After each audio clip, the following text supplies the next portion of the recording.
कुनै पनि संसद सदस्यले संसदमा राखेका मतको सम्बन्धमा बाहिर टिप्पणी गर्न पाइँदैन भनेर भनेको रहेछ। सांसदहरूलाई विशेष अधिकार नेपालको संविधानले दिएको रहेछ। तर सरिता गिरीले प्रशस्तै आफ्ना वक्तव्यहरू, राष्ट्र विरोधी वक्तव्यहरू संसद बाहिर पनि राख्नु भएको छ। कतिपयले मलाई प्रश्न पनि गर्नुभयो कि सरिता गिरीलाई त अब उहाँको दलले निलम्बन गर्ने निर्णय गरेको छ, अब यो मुद्दा लगाउनुको औचित्य के हो? यदि निलम्बन हुने बित्तिकै, भूतपूर्व हुने बित्तिकै अपराध क्षमा गर्ने हो भने नेपालका कुनै पनि भूतपूर्व मन्त्री, कुनै पनि भूतपूर्व सांसदमाथि भ्रष्टाचारको मुद्दा नै नलगाउनु। अख्तियारले अनुसन्धान गर्न छोडिदिन्छ। सर्बियाका राष्ट्रपति स्लोबाडन मिलोसेभिचलाई, सर्बियाका तत्कालीन राष्ट्रपति स्लोबाडन मिलोसेभिचलाई आफूले बोस्नियामा गरेको नरसंहारको दण्ड उनले पदत्याग गरेको 10 वर्षभन्दा बढी समयपछि पनि भोग्नु पर्यो। यस्ता उदाहरणहरू अन्तर्राष्ट्रिय जगतमा कैयौं छन्। त्यसकारण पद गुम्दैमा अपराध क्षमा हुँदैन। सरिता गिरीको पद खारेज गराउनु हाम्रो लक्ष्य होइन।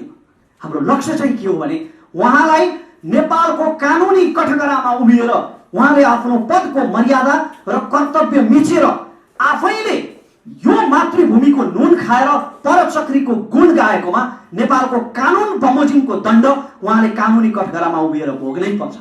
त्यसले एउटा नजिर बसाल्छ र यो मैले अघि भने जस्तो सरिता गिरी प्रवृत्ति अथवा सीके राउत प्रवृत्ति अथवा हिन्दीमा शपथ लिने र नेपाललाई मगन्ते राष्ट्र भन्ने हाम्रा प्रथम उपराष्ट्रपति परमानन्द झा प्रवृत्ति, जे भनौँ, यो प्रवृत्तिलाई हतोत्साहित गर्न र अर्को सरिता गिरी जन्मिन नसकोस् भनेर एउटा नजिर बसाल्नका लागि मैले उहाँ विरुद्ध महानगरीय प्रहरी परिसरमा जारी दिने निर्णय गरेको छु। तर पत्रकारको नियत कस्तो छ त्यसमा भर पर्छ। त्यस अन्तर्गत प्रश्न गर्ने प्रश्नकर्ता त रिपोर्टर्स क्लबकै अध्यक्ष ऋषि धमला हुनुहुन्थ्यो होइन? यस्तो छ, उहाँले सही गर्नुभयो कि गलत गर्नुभयो? ऋषि के अरे सरिता गिरीको अन्तर्वार्ता लियो सरले बडो धर्म सङ्कटमा पार्नलाई मलाई यो प्रश्न सोध्नु। तपाईहरुको समयलाई बडो सम्मान गर्दै म मित्र रमेश प्रसाईजीलाई आज आफ्ना धारणाहरू यस विषयमा राखिदिनु हुनको निम्ति अनुरोध छ। मन खोलेर दिनु होला यो गरिमामय हलमा, कुनै तपाईलाई समय निर्धारण गरिएको छैन। रमेश प्रसाई।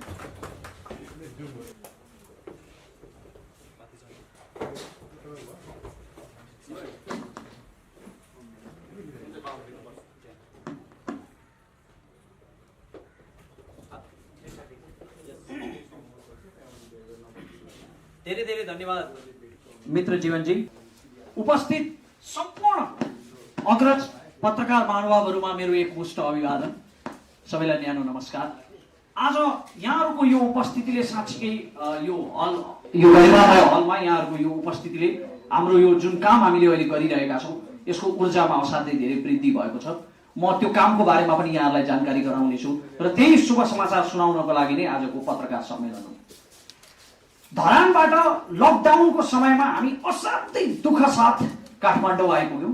जब मैले यो कार्य गर्ने निश्चय गरेँ र जब काठमाडौँ आउने निश्चय भयो, यो लकडाउनको समयमा गाडी खोज्दाखेरि एउटा गाडीले भाडा 20 देखि 25 हजारसम्म लिने गर्दो रहेछ। त्यो भाडा त्यति 20 देखि 25 हजार रुपियाँ तिर्न सक्ने आर्थिक क्षमता मसँग थिएन। मैले काठमाडौँ आउने बेलामा जब मैले यो जाहेरी दत्ता गराउने घोषणा गरेँ, देश विदेशबाट मेरा शुभचिन्तकहरूले मलाई टेलिफोन गरेर रमेशजी तपाईँलाई कस्तो सहयोग चाहिन्छ, कुनै पनि किसिमको सहयोग हामी तपाईँलाई गर्न तयार छौँ, तपाईँलाई कति आर्थिक सहयोग चाहिन्छ, कति खर्च चाहिन्छ भनेर मलाई बारम्बार भन्नुभयो। तर कसैसँग मैले आजसम्म मैले जानेर केही लिएको छैन सित्तैमा, र जीवनभरि सकेसम्म नलिने मेरो सिद्धान्त हो।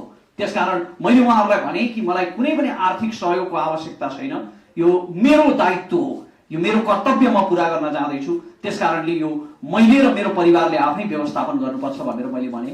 मेरो परिवारले मलाई जम्मा 21,255 रुपियाँ उपलब्ध गराएको थियो। घरमा त्यति नै थियो लकडाउनको समयमा, र त्यति नै खर्च लिएर म काठमाडौँ आएँ। इभन यो कोट सुट जुन अहिले हामीले लगाएर आएका छौँ म र मेरा साथीहरूले, यो पनि मेरो अभिन्न मित्र जीवन विष्टको दाई जो यति बेला कतारमा हुनुहुन्छ, उहाँले मेरो भाइहरूले यति राम्रो काम गर्न जाँदैछन्, यति त लिनै पर्छ मेरो तर्फबाट भनेर साह्रै नै इमोसनल कर गरेपछि हामीले यो लिएर लगाएर आएका छौँ। आउने क्रममा 12 घण्टासम्म हामी गाडी बिग्रेर सिन्धुलीमा बस्नु पर्यो। एक प्रकारको अनकन्टार स्थितिको सृजना भयो र त्यति बेला हामीलाई फेरि एकजना ट्याक्सी चालकले हामीलाई लिफ्ट दिनुभयो। बाटोभरि हामीलाई राष्ट्रभक्त प्रहरी जवान र अधिकृतहरूले सहयोग गर्नुभयो हाम्रो यात्रामा। उहाँहरू सबैजनालाई धन्यवाद, मसँग आउने मेरा साथीहरूलाई धन्यवाद, सहयोग गर्ने ती राष्ट्रभक्त प्रहरी जवान र अधिकृतहरूलाई धन्यवाद।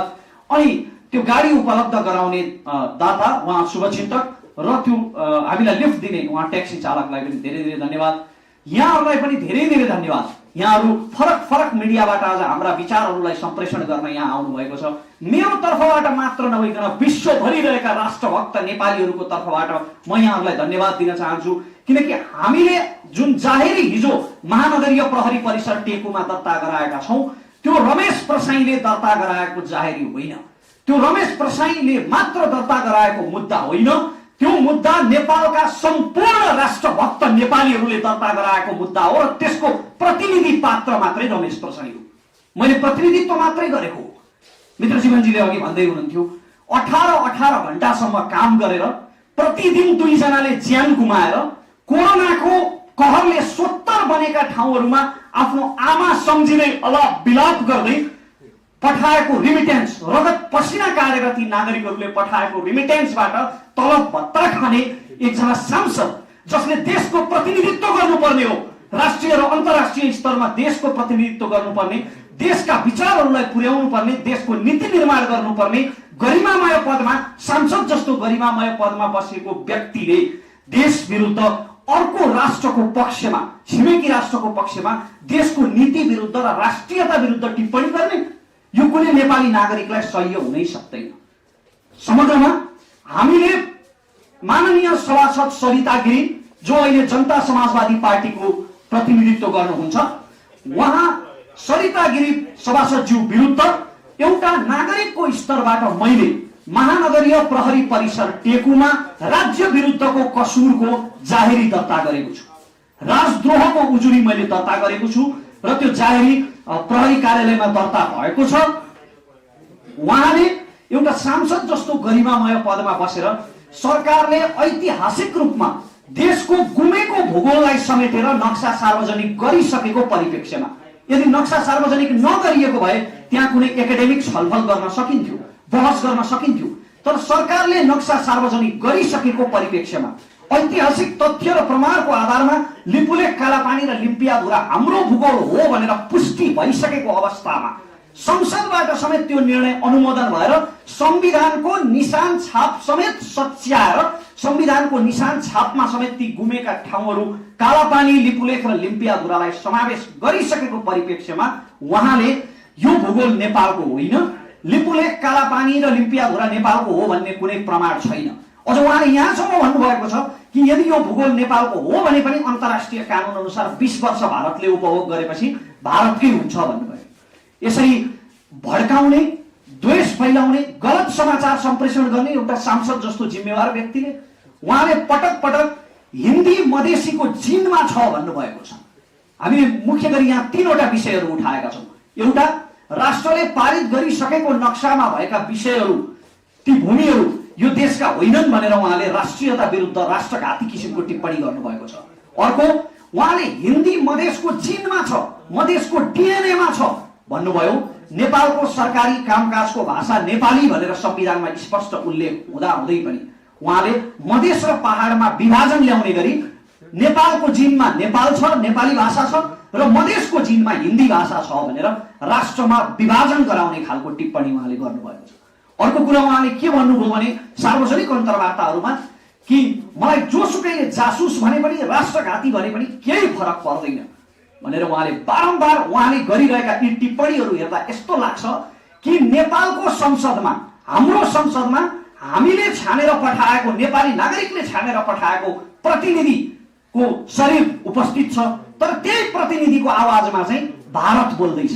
हाम्रो संसदमा हाम्रो सांसदले भारतको प्रतिनिधित्व गरिरहेको छ। भारतको प्रतिनिधित्व भारतीय राजदूतले गर्नुपर्ने हो, तर हाम्रो सांसदले भारतको प्रतिनिधित्व गर्नु यो दुर्भाग्यपूर्ण हो, यो विडम्बना हो। अब जाहेरी किन दर्ता गरियो त? सरिता गिरी सभासदज्यू प्रति मेरो व्यक्तिगत रूपमा कुनै पूर्वाग्रह, रिसिभी साध्नु छैन, कुनै प्रतिशोध छैन। उहाँसँग मैले के लिनु दिनु छ र व्यक्तिगत रूपमा केही छैन। न मेरो कुनै राजनैतिक पार्टीमा संलग्नता छ, न मलाई कुनै राजनैतिक पार्टीमा संलग्न हुनु छ, न कुनै राजनीति गर्नु छ, न उहाँसँग कुनै प्रतिशोध छ। मलाई उहाँसँग मात्र सरोकार होइन, तर सरिता गिरी भनेको पात्र मात्रै होइन, प्रवृत्ति हो। यो प्रवृत्ति त्यो हो जहाँ एउटा देशको रक्षा मन्त्रीको पदमा बसेको व्यक्तिले रक्षा मन्त्रीकै कुर्सीमा बसिरहेको अवस्थामा मधेसका 22 जिल्लाले यो देशबाट अलग हुने प्रयास गरे भने कुन कानुन कुन संविधानले रोक्न सक्छ भनेर टिप्पणी गर्छ रक्षा मन्त्रीले, र हामी मौन भएर तमासा हेर्छौँ।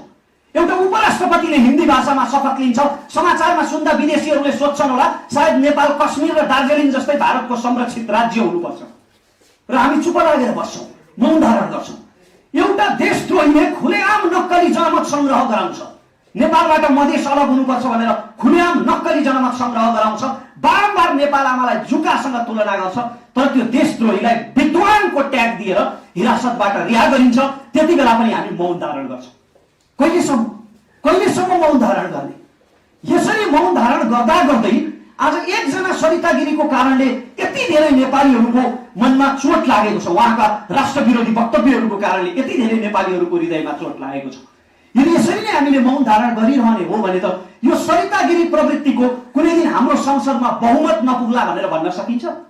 यहाँ म सरिता गिरी पात्रको कुरा गरिरहेको छैन, तर राष्ट्रको प्रतिनिधित्व गरेर अराष्ट्रिय वक्तव्य दिने यो प्रवृत्तिको कुरा गरिरहेको छु, जसको नियत चाहिँ धमिलो देखिन्छ, अर्को राष्ट्रबाट पोषित भइरहेको जस्तो देखिन्छ, विदेशीको प्रतिनिधित्व गरिरहेको जस्तो देखिन्छ। अनि यस्तै प्रवृत्तिको यदि हाम्रो संसदमा बहुमत पुग्यो भने त्यस्तो संसदले कस्तो नीति निर्माण गर्ला? त्यस्तो संसदले कसरी हाम्रो राष्ट्रियतालाई सुरक्षित गर्ला? यहाँनिर म संसदको गरिमाको अपमान गर्न खोजिरहेको छैन। नेपालको संविधानले पनि संसदले गरेका निर्णयहरूको विषयमा बाहिर टिक्का टिप्पणी गर्न नपाउ, संसदले गरेका निर्णयहरूको सम्बन्धमा होइन, संसदमा राखेका मतको सम्बन्धमा कुनै पनि संसद सदस्यले संसदमा राखेका मतको सम्बन्धमा बाहिर टिप्पणी गर्न पाइँदैन भनेर भनेको रहेछ। सांसदहरूलाई विशेष अधिकार नेपालको संविधानले दिएको रहेछ। तर सरिता गिरीले प्रशस्तै आफ्ना वक्तव्यहरू, राष्ट्र विरोधी वक्तव्यहरू संसद बाहिर पनि राख्नु भएको छ। कतिपयले मलाई प्रश्न पनि गर्नुभयो कि सरिता गिरीलाई त अब उहाँको दलले निलम्बन गर्ने निर्णय गरेको छ, अब यो मुद्दा लगाउनुको औचित्य के हो? यदि निलम्बन हुने बित्तिकै, भूतपूर्व हुने बित्तिकै अपराध क्षमा गर्ने हो भने नेपालका कुनै पनि भूतपूर्व मन्त्री, कुनै पनि भूतपूर्व सांसदमाथि भ्रष्टाचारको मुद्दा नै नलगाउँ, अख्तियारले अनुसन्धान गर्न छोडिदिन्छ। सर्बियाका राष्ट्रपति स्लोबाडन मिलोसेभिचलाई, सर्बियाका तत्कालीन राष्ट्रपति स्लोबाडन मिलोसेभिचलाई आफूले बोस्नियामा गरेको नरसंहारको दण्ड उनले पदत्याग गरेको 10 वर्षभन्दा बढी समयपछि पनि भोग्नु पर्यो। यस्ता उदाहरणहरू अन्तर्राष्ट्रिय जगतमा कैयौं छन्। त्यसकारण पद गुन्दैमा अपराध क्षमा हुँदैन। सरिता गिरीको पद खारेज गराउनु हाम्रो लक्ष्य होइन। हाम्रो लक्ष्य चाहिँ के हो भने उहाँलाई नेपालको कानुनी कठघरामा उभिएर उहाँले आफ्नो पदको मर्यादा र कर्तव्य मिचेर आफैले यो मातृभूमिको नुन खाएर परचक्रीको गुण गाएकोमा नेपालको कानुन बमोजिमको दण्ड उहाँले कानुनी कठघरामा उभिएर भोग्नै पर्छ। त्यसले एउटा नजिर बसाल्छ र यो मैले अघि भने जस्तो सरिता गिरी प्रवृत्ति अथवा सीके राउत प्रवृत्ति अथवा हिन्दीमा शपथ लिने र नेपाललाई मगन्ते राष्ट्र भन्ने हाम्रा प्रथम उपराष्ट्रपति परमानन्द झा प्रवृत्ति, जे भनौँ, यो प्रवृत्तिलाई हतोत्साहित गर्न र अर्को सरिता गिरी जन्मिन नसकोस् भनेर एउटा नजिर बसाल्नका लागि मैले उहाँ विरुद्ध महानगरीय प्रहरी परिसरमा जाहेरी दिने निर्णय गरेको छु। अहिले जाहेरीको बारेमा डिटेलमा मेरो कानुनी सल्लाहकारले बताउनुहुनेछ, डाक्टर सुरेन्द्र भण्डारी हुनुहुन्छ, उहाँ कानुनको विज्ञ हुनुहुन्छ। यो जाहेरी दर्ता गराउने मैले निर्णय गरेँ। यो जाहेरी दर्ता गराउने निर्णय गरिसकेपछि मैले धेरै अधिवक्ताहरूलाई मैले भने कि मेरो तर्फबाट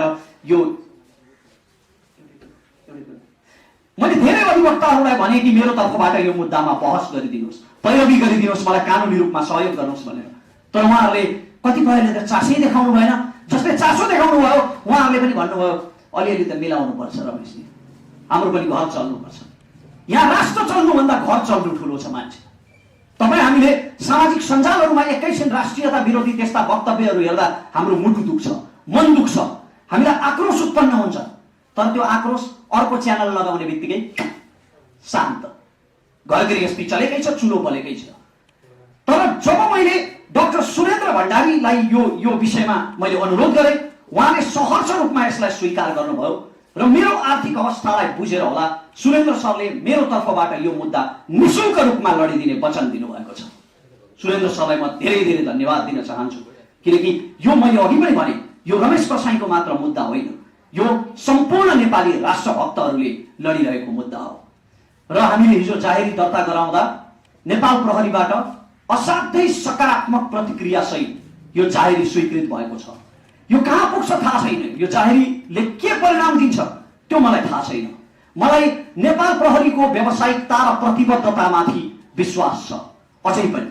किनकि अब यहाँनिर प्रश्न आउलान्, कतिपय अवस्थामा प्रहरीले गलत गरेका उदाहरणहरू पनि छन्। गलत पात्रहरू जुनसुकै पेसामा पनि हुन्छन्। तर एउटा जङ्गलबाट बाँदर आएर हाम्रो खेतको अन्न खायो भन्दैमा जङ्गलमा आगो लगाइदिने मूर्खता गर्नु हुँदैन।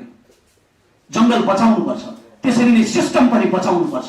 त्यसकारण अझै पनि मलाई सिस्टमप्रति विश्वास बाँकी छ। किनकि जङ्गल राज्य नहुने हो, कानुनी राज्य कायम हुने हो भने सिस्टम सुदृढ हुनै पर्छ र त्यो हामीले नै सुरुवात गर्नुपर्छ। त्यसकारण हामीले प्रहरीमा जाहेरी दर्ता गरायौँ। सडकमा जानुको सट्टा सडकमा जो साथीहरू जानुभएको छ उहाँहरूको भावना असाध्यै पवित्र छ।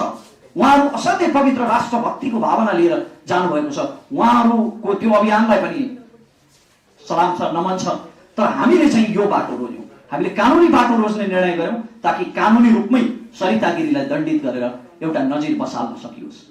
अब हामी कस्तो किसिमको जाहेरी दर्ता गरेका छौँ, कति कैद उहाँलाई माग गरेका छौँ, कति कैद सजाय उहाँलाई माग गरेका छौँ र के कस्ता वैधानिक प्रावधानहरूको आधारमा, के कस्ता धारा र दफाहरूको आधारमा हामीले उहाँप्रति उजुरी दर्ता गराएका छौँ, उहाँ विरुद्ध उजुरी दर्ता गराएका छौँ भन्ने विषयमा मेरो कानुनी सल्लाहकार वरिष्ठ अधिवक्ता डाक्टर सुरेन्द्र भण्डारीले एकैछिनपछि भन्नु नै हुनेछ। म कानुनका दफा र धाराहरू जान्दिनँ, म कानुनको विज्ञ होइन, म शिक्षाको विद्यार्थी।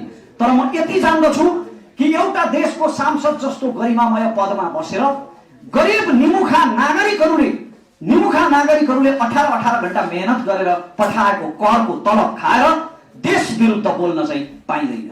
एउटा देशको खाना खाएर इन्डियनहरू अहिले भन्छन् नि, खाना यहाँका गाना वहाँका, त्यसरी गाउन चाहिँ पाइँदैन, त्यो पनि सांसद जस्तो गरिमामय पद।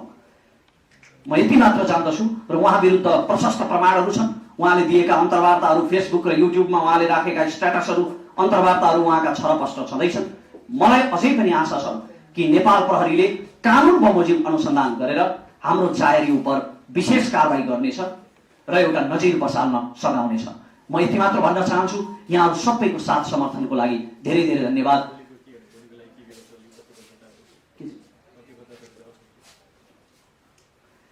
र धन्यवाद दिनुभन्दा अगाडि मित्र जीवनजीले भन्नुभयो, मैले अहिले चाहिँ केही तपाईँका केही भविष्यका योजनाहरू पनि बताइदिनुहोस् भनेर उहाँले भन्नुभयो।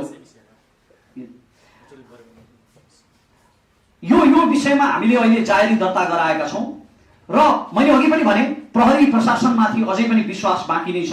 यो जाहेरी दर्ता गराइसकेपछि अब जाहेरी दर्ता गराएपछि सकियो त होइन, यहाँ त नजिर बसाल्नु छ। उहाँलाई कानुनी रूपमा दण्डित गराएर एउटा नजिर बसाल्नु छ। हाम्रो लक्ष्य त्यति मात्र हो। त्यसकारणले यो जाहेरी दर्ता भइसकेपछि हामी करिब 15 दिनसम्म हामी हेर्छौँ कि नेपाल प्रहरीले कसरी कानुन बमोजिम उहाँलाई कारबाही गर्छ, कस्तो अनुसन्धानको प्रक्रिया अगाडि बढाउँछ। 15 दिनसम्म हामी सिस्टमको कार्यलाई हेर्छौँ, कारबाहीलाई हेर्छौँ र त्यसपछि यदि यो जाहेरी उप सही सुनवाई भएन भने, यदि यो जाहेरीमाथि राष्ट्रभक्त प्रहरी संगठनले कुनै कारणले, राजनीतिक कारणले, दबावको कारणले अथवा जुन कुनै कारणले पनि यदि व्यावसायिकता प्रदर्शन गर्न सकेन र यो जाहेरी उप कुनै कानुनी कारबाही अगाडि बढेन भने 15 दिनपछि हामी, सुरेन्द्र सरले मलाई भन्नुभएको छ कानुन बमोजिम त्यो व्यवस्था रहेछ, एउटा नागरिकको स्तरबाट 15 दिनपछि म यो जाहेरी लिएर अदालत जाँदैछु। यति मात्र भन्न चाहन्छु। यसपछि सुरेन्द्र सरले बाँकी विषयमा प्रकाश पार्नुहुनेछ। यहाँहरूको उपस्थितिको लागि फेरि पनि धन्यवाद। जय देश। रमेश प्रसाई जस्तो एउटा राष्ट्रवादी व्यक्ति जसको प्रत्येक आवाजमा, प्रत्येक ढुकढुकीमा मुलुक बोलिराखेको हुन्छ, मुलुकप्रति भएको अन्याय उहाँ सहन सक्नुहुन्न। उहाँको यो भावना पुनीत भावना छ र रमेश प्रसाईजी प्रति मेरो ज्यादै ठुलो श्रद्धा र सम्मान छ। त्यही कारणले म रमेश प्रसाईजीको कानुन व्यवसाय भएर उहाँलाई सहयोग गर्न पाउँदाखेरि मैले आफूलाई खुसी मात्रै होइन, गौरवान्वित ठानेको छु। रमेश प्रसाईजीको जाहेरी दरखास्त 2077 साल असार 5 गते महानगरी परिसर टेकु काठमाडौँमा दर्ता भएको छ। त्यो जाहेरी दरखास्तमा रमेश प्रसाईजीले के कस्ता विषय उठाउनु भएको छ भन्ने बारेमा सम्पूर्ण नेपाली नागरिकहरू, देश विदेशमा बस्नुभएका नेपाली नागरिकहरूलाई रमेश प्रसाईजीले दर्ता गर्नुभएको जाहेरी दरखास्त म छोटकरीमा पढेर सुनाउन चाहन्छु, जसले गर्दाखेरि यो विषय के छ भन्ने कुरा सबैलाई ज्ञात होस् भनेर। निज सरिता गिरी संघीय संसदको प्रतिनिधि सभामा संघीय समाजवादी फोरम नेपाल हाल जनता समाजवादी दलको प्रतिनिधित्व गर्ने सांसद सदस्य हुन्। निज सरिता गिरी राज्यका महत्त्वपूर्ण विषयमा कानुन बनाउन र नीति निर्माण गर्न विधायकी भूमिका अदा गर्ने महत्त्वपूर्ण भूमिका खेल्ने सांसद सदस्य जस्तो एक गरिमामय र महत्त्वपूर्ण ओहदामा हुनुहुन्छ। संविधानको रक्षा र पालना गर्दै संविधान संशोधन लगायत कानुन बनाउने सन्दर्भमा उहाँको भूमिका महत्त्वपूर्ण हुन्छ। नेपालको संविधान 2072 र प्रतिनिधि सभा नियमावली 2075ले पनि यही भूमिका सांसद सदस्यबाट अपेक्षा गरेका छन्। प्रत्येक सांसद सदस्यले निजको दललाई मात्रै नभएर संविधान, मुलुकको अस्मिता, सार्वभौमसत्ता र भौगोलिक अखण्डतालाई सम्मान गर्ने रक्षा गर्ने प्रतिबद्धताप्रति आफूलाई समर्पित गरेका हुन्छन्। मुलुकप्रतिको असीम आस्थाकै कारणले प्रत्येक सांसद सदस्यलाई नागरिक र सिङ्गो मुलुकले महत्त्वपूर्ण जिम्मेवारी सुम्पेका हुन्छन्। वीर र वीराङ्गनाहरूको ठूलो त्याग, तपस्या र बलिदानबाट आर्जित हाम्रो मुलुकको सार्वभौमसत्ता, भौगोलिक अखण्डता, राष्ट्रियता, राष्ट्रिय एकता, स्वाधीनता र स्वाभिमान विरुद्ध अभिव्यक्ति दिने, नागरिकलाई भड्काउने, दुरुत्साहन गर्ने, घृणा वा देश वा अवहेलना उत्पन्न गर्ने कार्य निज सरिता गिरीले गर्नुभएको हुँदा निजको कार्य मुलुकी अपराध संहिता 2074 को दफा 49(4) र 51(1) एवं 51(2) विपरीत भएको प्रश्न छ। नेपालको संविधान 2072 को धारा 103 ले संसद सदस्यलाई विशेषाधिकार प्रदान गरेको छ। अर्थात् सदनमा बोलेको कुनै कुरा वा दिएको कुनै वक्ता लिएर संसद सदस्यलाई पक्राउ गर्न, थुनामा राख्न वा अदालतमा मुद्दा चलाउन पाइँदैन।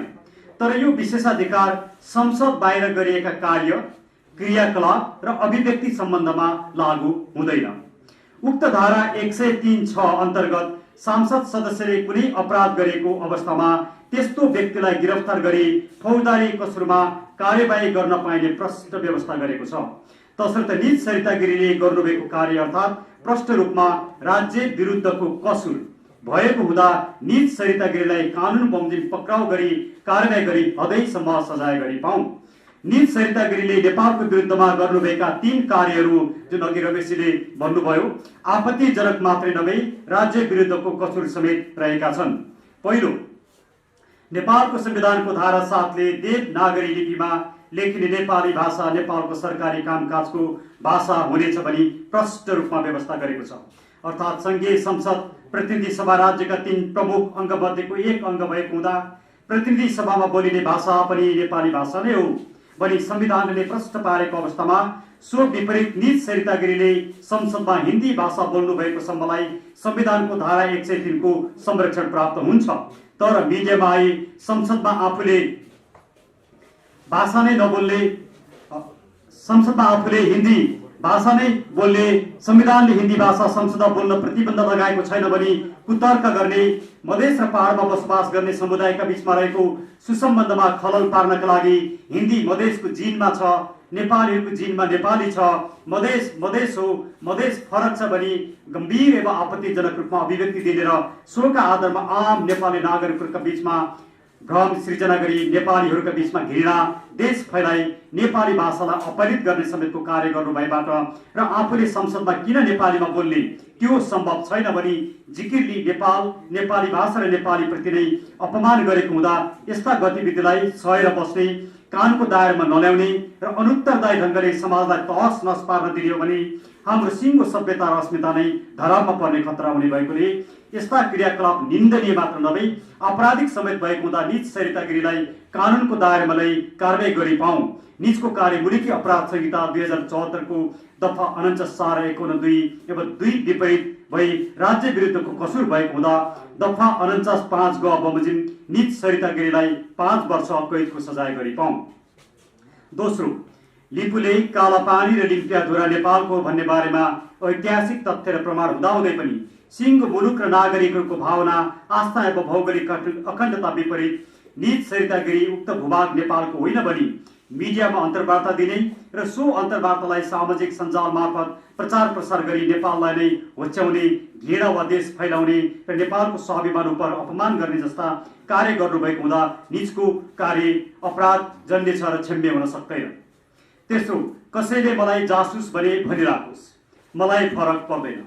कसैले मलाई राष्ट्रघाती भने भनिराखोस्, मलाई फरक पर्दैन भन्ने अभिव्यक्ति निज सरिता गिरीले दिएको हुँदा निज संसदभित्र बसी नेपालको सुरक्षा, सैनिक स्थिति, सामरिक अवस्था, नेपालले गोप्य राख्नुपर्ने विषय समेतको जासुसी गर्ने हैसियत प्रष्ट पारेको हुँदा र सो कुरा स्वीकार गरेको हुँदा निज मुलुकका लागि ज्यादै डरलाग्दो र खतरनाक व्यक्ति भएको प्रष्ट हुन्छ। तसर्थ मुलुकी अपराध संहिता 2074 को दफा 56 बमोजिम निजलाई कार्यवाही गरी सोही दफा 56(2) बमोजिम 25 वर्षसम्म कैद गरी पाउन अनुरोध गर्दछु। म यो जारी दरखास्त पुरै पढ्दिन, लामो छ, 5 पेजको छ। यसलाई हामीले रिपोर्टर्स क्लबमा पनि दिएका छौँ, त्यहाँबाट पनि यहाँहरू लिन सक्नुहुन्छ। रमेशजी जीवनजीको फेसबुकमा पनि यो आउँछ, त्यहाँबाट पनि लिन सक्नुहुन्छ। म मेरो फेसबुकमा पनि राख्छु, त्यहाँबाट पनि लिन सक्नुहुन्छ। र म के अनुरोध गर्छु भने सम्पूर्ण नेपाली नागरिकहरूले यो जारी दरखास्त, रमेशजीले दिनुभएको जारी दरखास्त पढ्नका लागि, यसलाई बुझ्नका लागि र रमेशजीलाई सहयोग गरिदिनका लागि तपाईँहरूले व्यापक रूपमा प्रचार प्रसार गरिदिनुहोस्, डिसेमिनेट गरिदिनुहोस्। र म सिङ्गो नेपाली नागरिकहरूलाई के अनुरोध गर्न चाहन्छु भने रमेशजीले उठाउनु भएको विषय कुनै राजनीतिक दलको विषय होइन, कुनै अभियानको विषय होइन, कुनै समूहको विषय होइन। विशुद्ध रूपमा एउटा नेपाली नागरिक जसले मुलुकलाई माया गर्दछ, यी 3 करोड नेपाली नागरिकहरूको भावनालाई प्रतिबिम्बित गरेर यो विषय उठाउनु भएको छ। तसर्थ सम्पूर्ण नेपाली नागरिकहरूलाई रमेशजीलाई साथ दिनुहुनका लागि पनि म हार्दिक अनुरोध गर्दछु। यस पछाडि तपाईँहरूका केही प्रश्न छन् भने त्यसको जवाब रमेशजीले दिनुहुनेछ भन्दै म आफ्ना विचारहरू यतिमै राख्दछु। फेरि पनि म धन्यवाद दिन चाहन्छु। म आदरणीय दाइ ऋषि धमलालाई र रिपोर्टर्स क्लबको सम्पूर्ण टिमलाई हात जोडेर नमन गर्न चाहन्छु, हार्दिक धन्यवाद दिन चाहन्छु कि उहाँहरूको असीम स्नेहले गर्दा आज यो रिपोर्टर्स क्लबको यो गरिमामय स्टेजमा तपाईँहरू सबै समक्ष यो राष्ट्रियतासँग जोडिएको मुद्दाका विषयमा जानकारी गराउने अवसर प्राप्त भयो। र मलाई विश्वास छ कि यहाँहरूले यी समाचारहरूलाई सही रूपमा जस्ताको तस्तै सम्प्रेषण गर्नुहुनेछ, किनभने आजभोलि हाम्रा मिडियाहरू जसलाई हामीले र नियोजित रूपमा नियतवश त्यस्ता प्रश्नहरू गरेर अन्तर्वार्ता गर्छ कसैले भने त्यो गलत हो। तर त्यसको अर्को एउटा पक्ष चाहिँ के छ भने तिनै सञ्चार माध्यमहरूमा भएको अन्तर्वार्ताको कारणले त जनताले तिनीहरूको असली अनुहार देख्न पाउँछन् नि। जस्तो कि सरिता गिरीको असली नियत, उहाँको असली चिन्तन त मैले उहाँले सञ्चार माध्यमहरूमा दिएका अन्तर्वार्ताबाट पनि बुझेको हुँ। र हाम्रो जाहेरीमा हामीले जुन कुरालाई प्रमाण सन्दर्भ सामग्रीको रूपमा राखेका छौँ, ती प्रमाण सामग्रीहरूमा मुख्यतः उहाँले दिएका अन्तर्वार्ताहरू नै छन्। त्यसकारण यसका दुवै पक्षहरू छन्, तर पत्रकारको नियत कस्तो छ त्यसमा भर पर्छ। त्यस अन्तर्गत प्रश्न गर्ने प्रश्नकर्ता त रिपोर्टर्स क्लबकै अध्यक्ष ऋषि धमला हुनुहुन्थ्यो होइन? यस्तो छ, उहाँले सही गर्नुभयो कि गलत गर्नुभयो? ऋषि के अरे सरिता गिरीको अन्तर्वार्ता लिएर सरले बडो धर्म सङ्कटमा पार्नलाई मलाई यो प्रश्न सोध्नु। यद्यपि आदरणीय दाइ ऋषि धमलाप्रति मेरो असाध्यै उच्च सम्मान छ, यो कुरा म फेरि पनि दोहोऱ्याउन चाहन्छु। र ऋषि धमलाका कुनै पनि कार्यक्रमका कुनै पनि अङ्क, कुनै पनि बहस सम्भवतः मैले छुटाएको छैन। म त्यति धेरै प्रशंसक हो ऋषि धमला दाईको। यद्यपि ऋषि धमला दाई नेपालको सर्वाधिक व्यस्त पत्रकार हुनुहुन्छ, उहाँ अत्यधिक धेरै कार्यक्रमहरू सञ्चालन गर्नुहुन्छ। त्यसकारण त्यो व्यस्तताको कारणले गर्दा सायद सरिता गिरीको अन्तर्वार्तामा जुन किसिमको गृह कार्य देखिनु पर्थ्यो, मेरो पक्षबाट हेर्दा जुन किसिमको गृह कार्य देखिनु पर्थ्यो, जसरी तथ्य र तथ्याङ्कको आधारमा प्रश्नहरू गरिनु पर्थ्यो, त्यो चाहिँ ऋषि धमला दाईको अधिक व्यस्तताको कारणले गर्दा उहाँले त्यसरी प्रश्न गर्न नपाउनु भएको पनि हुनुपर्छ। र म उहाँको असाध्यै ठुलो प्रशंसक भएको हुनाले यति आलोचना गर्ने मेरो नैसर्गिक अधिकार हो। त्यो अन्तर्वार्तालाई एउटा डिजाइनमा गरिएको अन्तर्वार्ता हो भन्ने तपाईँको बुझाइ होइन? त्यसो भए मलाई मेरो बुझाइ चाहिँ दाईको व्यस्तताको कारणले गर्दा त्यो गृह कार्य अलिकति कम देखियो कि भन्ने मात्र बुझाइ हो।